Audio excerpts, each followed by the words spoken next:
Kodaikanal black Thandikudi என்ற ஒரு பஞ்சாயத்தில் போன வருடம் எங்கள் தலைவர் தளபதி அவர்கள் படப்பிடிப்பு கோசம் ஷூட்டிங் கோசம் அங்கே போனார். ஒரு சீன் எடுக்கணும்னு சொல்லிட்டு அந்த கரடு முரடா ஜீப்பில் மேலே ஏறி அந்த இடத்துக்கு போனார். தாண்டிக்குடியில் நானும் கூட போயிருந்தேன். ஆனால் கீழே வரும்போது அவர் 1 மணி நேரம் தனியாக நடந்து வந்தார். வந்த உடனே 15 வருஷமா அந்த இடத்துல ரோடு வசதி இல்லை.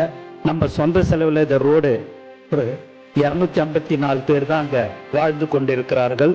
நம்ம சொந்த செலவில் போட்டுடலாமான்னு நம்மளை பேனர் வச்சே விடலை. நம்மளை எங்கே போய் இந்த ரோடு போடுறதுக்கு விடுவாங்க சார் அப்படின்னு.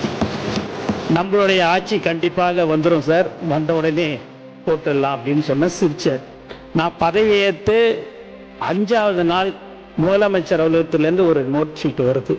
என்னன்னு பார்த்தீங்கன்னா, அந்த தாண்டிக்குடி இல்லை கிராமத்துக்கு ரோடு போடணும்னு சொல்லிட்டு போன வருஷம் மே மாசத்துல சொன்னதை நினைப்பு வச்சுக்கின்னு நான் அதை மறந்துட்டேன்.